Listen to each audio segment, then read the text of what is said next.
Hi guys! For today's vlog nga ay manonood kami ng Christmas parade dito sa New Brighton. 7 AM pa nga lang nang ginising ko ang mga bata. Dahil sabi ko nga sa kanila 8 AM dapat nakalis na kami ng bahay dahil almost 20 minutes ang biyahe. Kahit around 10 o'clock pa ng umaga ang parade. Dahil siguradong puno ang parking dito. At isa pa, napakabagal kumilos ng mga anak ko. Pero akalain mo yun, 1 hour lang talaga kaming kumilos at nakaalis kami agad ng bahay. Dahil nga may prinamis ako sa kanila na bago kami pumunta dito ay dadaan muna kami ng McDo. At bibili nga sila ng Happy Meal. At si McDo lang pala ang solusyon para kumilos sila na mas mabilis. Charis. At ayan nga, mga ngiting wagi ang mga batutang ito. At 8:45 AM nga na nakarating kami dito sa New Brighton. At solo pa namin ang parking, charis. Ilang oras pa nga ang aantayin namin kaya naman dumaan muna kami dito sa may playground. Isa nga ito sa lugar na pasyalan na paborito rin namin puntahan. Kasi nga tabing dagat, makakalanghap ka talaga ng sariwang hangin habang naglalaro yung mga bata, diba? At may mga masayang bata na naman na pagbigyan ng kanilang ina, charis. Ako at ang 3 anak ko lang pala ang kasama ko, wala si Mister. Kasi kailangan kumayod para sa ekonomiya, charis. Dahil maraming bayarin at mga gastusin. Alam nyo ba, dito sa New Zealand, kahit isang lugar ay may playground para sa mga bata. Nilalaanan talaga ng gobyerno ang katulad nitong mga pasyalan. Importante kasi ang mental health ng bawat individual dito. 9:30 AM nga nang pumunta kami dito sa Seaside Market para naman makita namin kung ano mga tinda nila dito.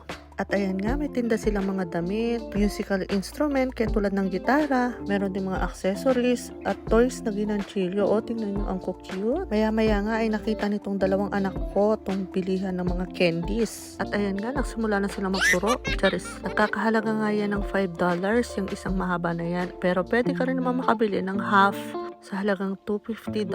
Sabi ni Lola, mamili na daw sila at meron daw yung pamimilian na sweet at sour. Napakabait at masayahin nga ni Lola, oh. Pero nature na talaga ng mga tao dito ang maging masayahin at maging approachable.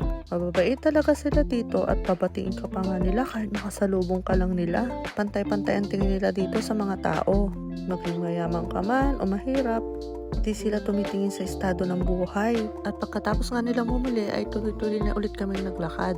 At ayan nga, may mga second hand na gamit din na binibenta. May mga artificial din na flowers katulad niyan. At dito nga ako nakyutan. Oh, sa pusang ito napaka-cute. Kala ko nga sanang bilhin at pagtingin ko naman ang presyo ay $19.99. Ay siya, di bali na lang. Charis.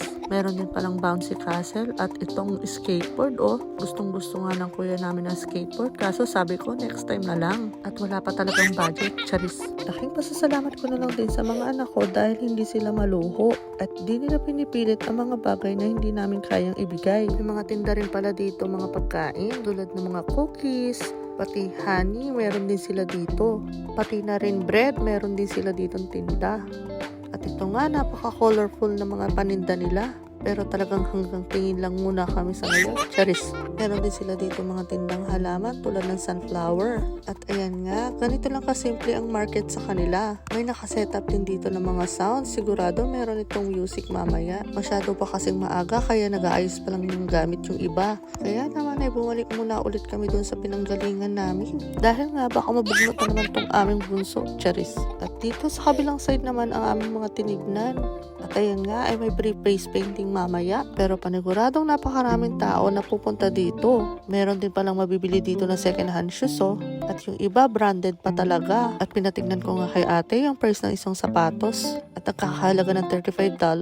At fast forward na nga tayo at andito na kami sa kalsada. Konting minuto na nga lang at magsisimula na ang parade. At maraming tao na rin na naghihintay. At abangan ang part ng video na ito kung sa makikita kung paano sila mag-parade. See you on my next vlog. Bye!